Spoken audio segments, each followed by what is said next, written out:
Today's topic is Newton's universal law of gravitation. We will start this topic by reading the statement of Newton, and then we will try to understand it in a simpler language. So, what did Newton say, or what is Newton's universal law of gravitation? According to Newton's theory, every object in the universe attracts every other object with a definite force. This force is directly proportional to the product of the masses of the two objects and is inversely proportional to the square of the distance between them. Now, what does this mean? Consider two objects of masses m1 and m2.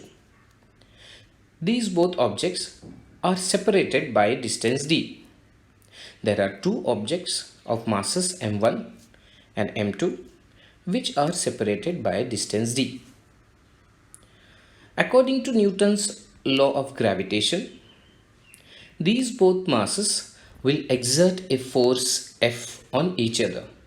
That is, object of mass m1 will exert a force F on m2 and the object of mass m2 will exert a force F on m1. So, if you look at the statement, what it says, every object in the universe attracts every other object with a force, with a definite force. So, every object in the universe, every object, whatever it can be, in the universe, not only it is between, the force is between the object which is closer to the earth or an object and the earth, it is any object in the universe can attract any other object, and there will be a force of attraction between both of these objects, and that force will be definite. Now, on what factor does this force depend? There are two important factors here that is given by the second part of the statement. That is, this force is directly proportional to the product of the masses of the two objects and is inversely proportional to the square of the distance between them. So we'll just look at the second part, which tells us an interesting point, that is, this force is directly proportional to the product of the masses of the two objects and is inversely proportional to the square of the distance between them. Now, this sentence looks little complicated. Now, we will try to understand the meaning of this sentence. See, if there are two masses m1 and m2, so we have m1 and m2. So what it says, that this force is directly proportional to the product of the masses of the two objects. So that will be F is proportional to m1 m2, and this force is inversely proportional to the square of the distance between them. So this force is directly proportional to the product of their masses and inversely proportional to the square of the distance between them. Now we can combine these both equations, and what we will get, F is proportional to m1 m2 upon d square. Now in your textbook they have written this equation directly. So when you attempt this question in the exam, after writing the statement, you have to write this formula, that is F is proportional to m1 m2 upon d square directly. Now mathematically, whenever we remove this proportionality constant and we put one equal to sign, we have to write a constant. So here the constant is g. So it will be g m1 m2 upon d square. Now what is d? What is g? So g is a constant which is called universal gravitational constant. Universal gravitational constant. So what is G? G is universal gravitational constant. So let us have a recap. How did we come to this equation? Newton's law says that every object in the universe attracts every other object with a definite force.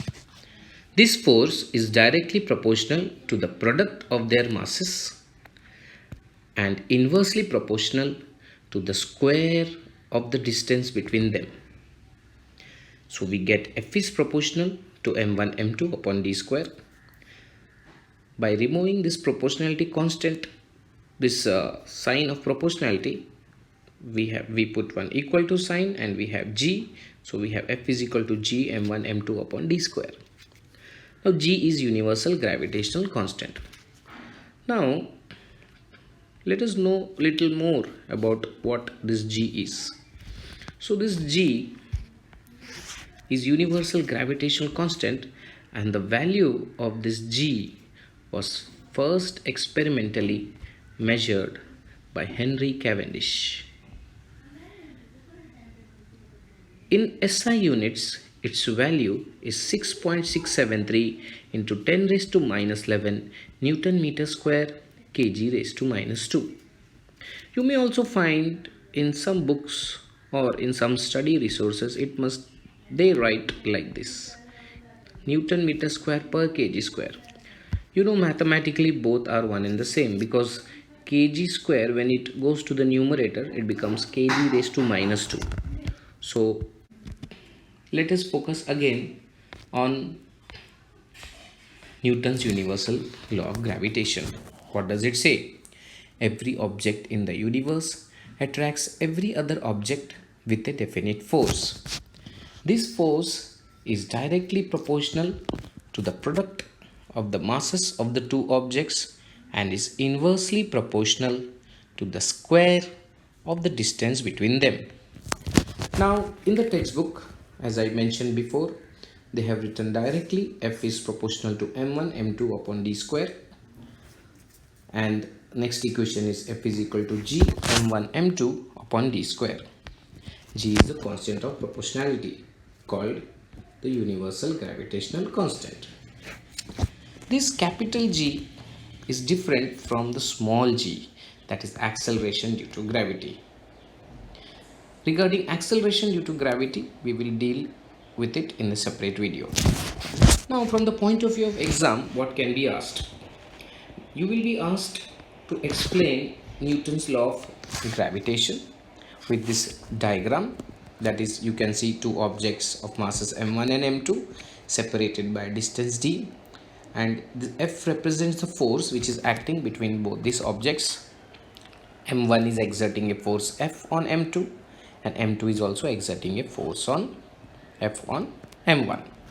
Now mathematically there are many questions based on this. So if in the exam you are asked, state and explain Newton's law of gravitation, what you are supposed to do is to write this statement at the top and explain using this diagram, this representation, as well as the important formula, that is this important formula. Now mathematically some questions can be asked here. That is, if the mass of the object is doubled, the force between the two objects also doubles. If the distance between the force decreases by a factor of 4, if the distance is doubled, the force decreases by a factor of 4. So these questions are separate questions which can be asked in filling the blanks or correlation, and it has to be solved mathematically, which we will be solving when we solve the numerical problems. I hope you understood this topic. Thank you.